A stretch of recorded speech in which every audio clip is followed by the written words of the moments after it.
Shalom. All praises to Yahweh, Ba'ashem, Yahweh Shai. Double honors to the apostles and elders of Great Millstone. And peace and blessings to all the brothers around the globe preaching His truth in sincerity, edifying the elect. All right, I want to touch on, you know, in the world right now, it's a lot of so-called skin bleaching. And even outside of skin bleaching, it's a lot of trying to, look like and identify with the oppressor, which is the number one, uh, public enemy number one, the Edomites, so-called white folks. And people are trying to be like them so bad, whether it be taking on a doctrine, in their head, thinking that they gotta go to college and just get a good job and just pay bills till they die, and just you only live once, so to speak. That vibration. Try to experience a lot of things, and not only trying to experience things, let other people know that you're experiencing things. Uh, like bragging, so to speak. But I really want to hit on uh, that so-called white ain't right, because all our heroes, so to speak, is white from a child. Like when you grow up watching TV and cartoons, fucking Superman white, goddamn the Justice Friends, most of them white, Batman white. So you kind of, and then you also saw the image of Caesar Borgia as Yahushua. So you kind of take on that, what I'm saying, that white is right and black is whack, for lack of a better term. But I want to start off with this scripture in Exodus chapter 4, verse 6. And it reads, And Yahweh said furthermore unto him, he talking to Moses, Put now thine hand into thy bosom. And he put his hand into his bosom. And when he took it out, behold, his hand was leprous as snow. So basically, okay, Moses was a man of color. Okay, Moses was from the tribe of Levi. He was a man of color. So the Lord told him, he was showing Moses a sign of, of his power, basically. Moses put his hand in his bosom, you know, hid his hand, and then he took it out, and it became white as snow. It became leprous. And verse 7, and he said, Put thine hand into thy bosom again. Moses put his hand into his bosom again. And he put his hand into his bosom again, and plucked it out of his bosom, and behold, it was turned again as his other flesh. So it's normal to be of color, you know. It's irregular to be so-called white. That's it's not right. Okay. Now I want to get we gonna see. Let's go to Numbers chapter 12. Let's see how the Israelites felt about being so-called white back in the ancient times. I'm gonna start at verse 10. This is Numbers chapter 12, verse 10. And the cloud departed from off the tabernacle, and behold, Miriam became leprous, white as snow. And Aaron looked upon Miriam, and behold, she was leprous. So Miriam also, sister of Moses, she was of color. They angered the Lord by speaking against Moses, and the Lord caused her to turn leprous. That's a punishment. To be white is actually a punishment. It's not a gift. It's actually a curse, according to the scriptures. So, verse 11. And Aaron said unto Moses, Alas, my Lord, I beseech thee, lay not the sin upon us, wherein we have done foolishly, and wherein we have sinned. So he came and pled to Moses. Like Moses, basically, can you go and talk to the Lord for us? Like, don't let us suffer this sin that you've done. That's our sister Miriam basically has brought upon herself. Okay, we say verse 12. Let her not be as one dead, of whom the flesh is half consumed when he cometh out of his mother's womb. So that's how Aaron described being white. Okay, and also when you look up Esau's name in the Hebrew, it's Ishawah, which means wasted away as he. And reading verse 12 again, it say, let her not be as one dead. So they're literally like the walking dead, of whom the flesh is half consumed when he coming out of his mother's womb. They didn't want to look like that.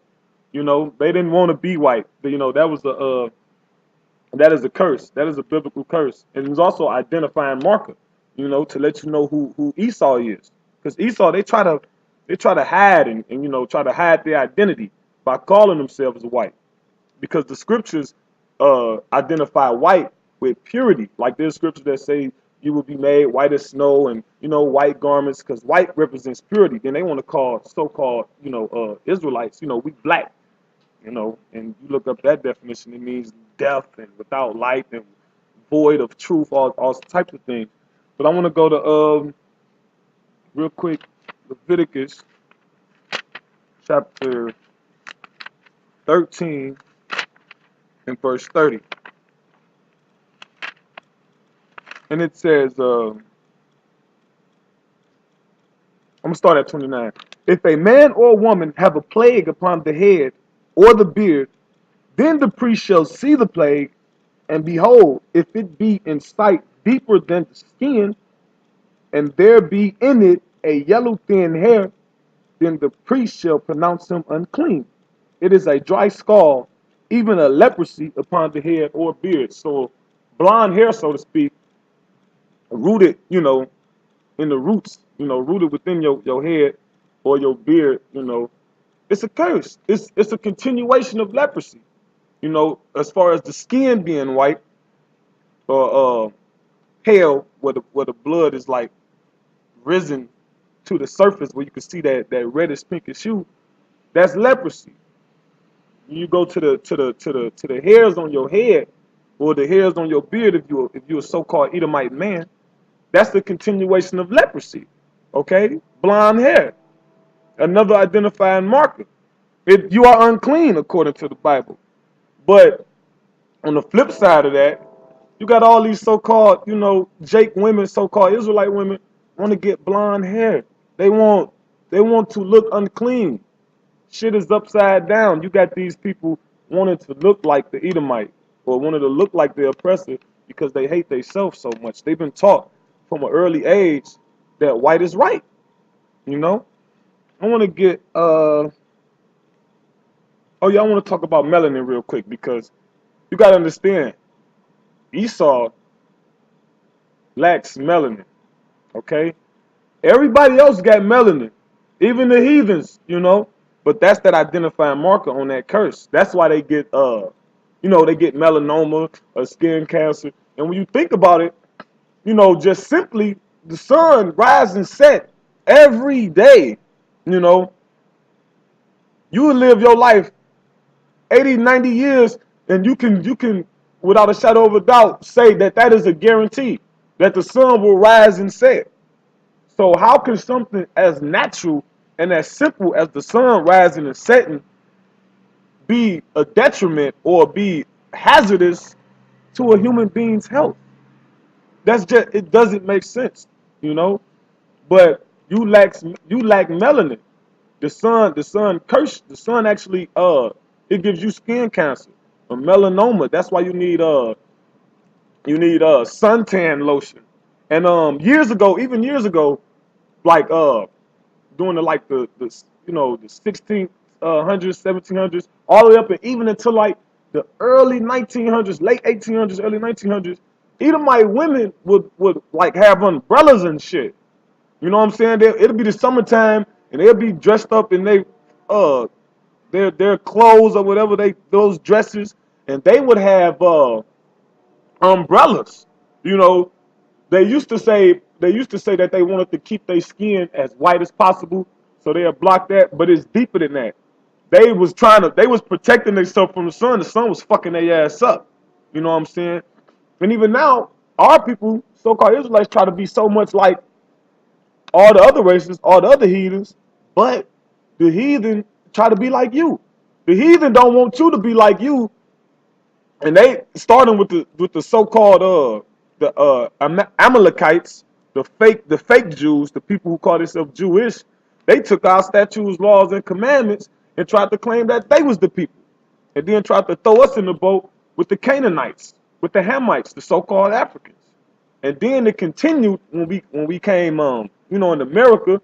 They got us not wanting to wear our froze, our natural texture hair. They got us wanting to perm our hair, and you know what I'm saying. Why they wanted to, where they wearing froze, you know what I'm saying.